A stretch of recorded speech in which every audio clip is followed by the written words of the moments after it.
বারাসাত লোকনাথ মন্দির। এটি অবস্থিত বারাসাত ব্যারাকপুর রোডের উপর। আমরা এখানে এসেছিলাম কলোনি মোড় থেকে টোটোতে করে। আমরা ৩ জন গিয়েছিলাম এখানে বারাসাত বই পুস্তক ঘেটে যতটুকু জানতে পেরেছি, লোকনাথ বাবা উনি বেঁচে ছিলেন ১৬০ বছর, আর ওনার জন্ম ছিল ভারতবর্ষে। কখনো বারাসাতে লোকনাথ বাবার মন্দিরে আসতে চান, আপনাকে অবশ্যই আসতে হবে সকাল থেকে দুপুর ১২টার ভিতর। আমরা যখন এসেছিলাম তখন দুপুর ১২টার বেশি বেজে যায়। আবার বিকালে আসতে পারেন ৪টার ভিতর, মানে ৪টার ভিতর বলতে ৪টা থেকে আপনার সন্ধ্যা পর্যন্ত। যাই হোক, এখানে আসলে কিন্তু ১২টার ভিতর আসতে হবে আর ৪টার পরে আসতে হবে, তা নাহলে কিন্তু গেটটি বন্ধ থাকবে। আমরা এসে খুব হতাশ হয়ে পড়েছিলাম যে এত দূর থেকে আমরা এসেছি লোকনাথ বাবাকে দর্শন করব, কিন্তু তাকে দর্শন করতে পারছি না। যাই হোক, বাবার ইচ্ছা আমরা পেরেছি তাকে দর্শন করতে।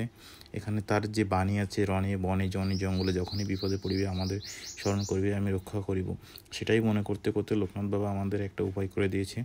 এক কাকুর মাধ্যমে আমরা ঢুকতে পারলাম ভিতরে। ঢুকতে পেরেই দেখতে পারলাম এখানে লোকনাথ বাবার মূর্তি আছে, শ্বেত পাথর দিয়ে নির্মাণিত। আর তারপর আমরা আস্তে আস্তে উপরের দিকে গেলাম। উপরের দিকে অনেক সুন্দর একটা কারিকার্য করা আছে, আপনারা দেখেন, ভিডিওতে দেখতে পারবেন।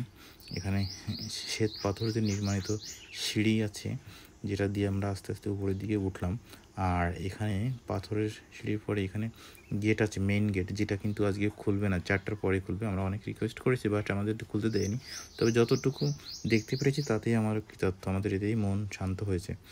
এখানে কিন্তু মোবাইল ফোনে ভিডিও করা, ছবি তোলা অ্যালাউ না। তারপরও আমরা আপনাদের দেখানোর জন্য, আপনারা যারা দূরে থাকেন, আসতে পারবেন না হয়তো বা, তাদের জন্য, আমাদের দেখানোর জন্য আমরা একটু ছবি ভিডিও এগুলো করে নিলাম। এরপর আমরা আস্তে আস্তে লোকনাথ বাবার মন্দিরের উপরে ভালো করে কর্নার ভালো করে দেখলাম। মেইন লোকনাথ বাবার মূর্তিটা ভিতরে আছে, যেটা আমরা ঢুকতে পারছি না, দেখতে পারছি না। এই গেটের ভিতরেই আছে লোকনাথ বাবার মন্দিরটা। নিচে আসলাম, তারপরে এখানে আসলে পুরোহিত ঠাকুর দাদা এনারা আমাদের প্রসাদ দিল, এই প্রসাদ খাওয়ার জন্য। আর এই যে প্রসাদ, এটা একদম অমৃত খেতে।